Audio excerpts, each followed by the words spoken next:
Il-Prim Ministru Joseph Muscat għandu problema. Għamel 4 snin jala għajnejh għall-korruzzjoni u llum ħadd mu jemnu. Hekk saħaq il-kap tal-Partit Nazzjonalista Simon Busuttil meta kien qed jieħu sehem fid-dibattitu mal-Prim Ministru Joseph Muscat waqt il-programm Xarabank. Prim Ministru, għandek problema. In-nies m'għadhomx jemnuk. Inti għalaqt għajnejk għall-korruzzjoni.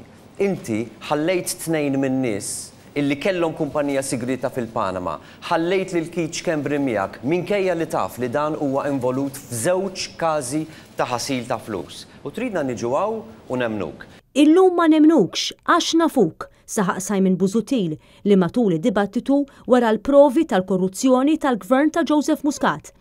L-ewwel rapport tal-FIAU li juri kif iċ-Chief of Staff tal-Prim Ministru, Keith Schembri, ħa flus mill-bejħ tal-passaporti. Dan huwa r-rapport tal-FIAU illi juri illi Keith Schembri ħa flus fuq il-bejħ tal-passaporti. Għaliex żammejtu miegħek wara li rajt dan ir-rapport? It-tieni rapport tal-FIAU li juri kif l-istess Keith Schembri ħallas 650,000 euro lill-ex direttur maniġerjali tat-Times flimkien ma' kopja ta' transazzjonijiet tal-flus. Dan huwa rapport tal-FIAU ħan ippubblikaħ ukoll immedjatament juni nitkellem issa stess.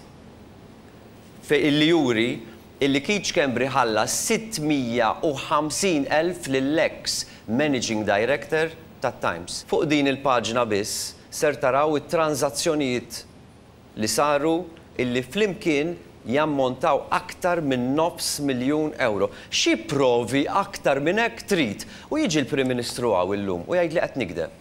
Allura wasalna vera f'sitwazzjoni fejn għandna raġel hawnhekk illi jew qed jikdeb sfaċċament lil kulħadd jew għar minn hekk qed jemmen il-gideb tiegħu stess. It-tielet rapport tal-FIAU li juri li l-Bank Pilatus huwa magna tal-ħasil tal-flus.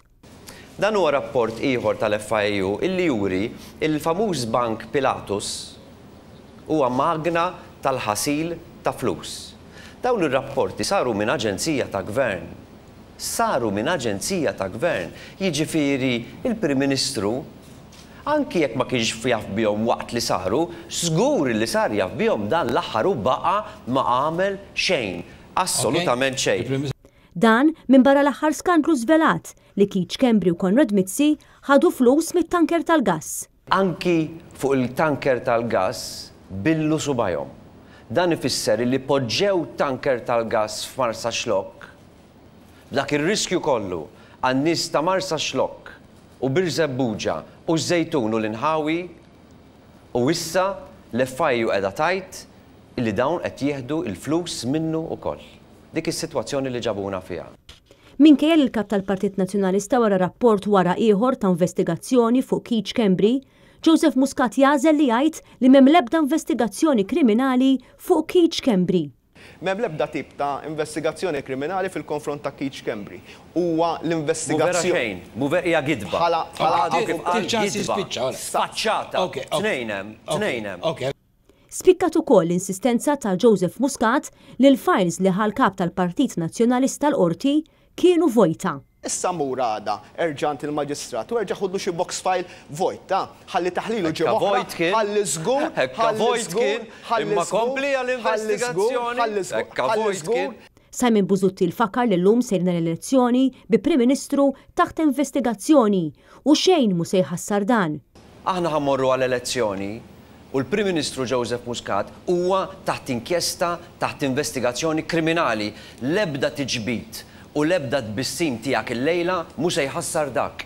Illum sejrin lejn elezzjoni sena qabel għax għandna Prim Ministru li beża mir-riżultat tal-inkjesta dwaru.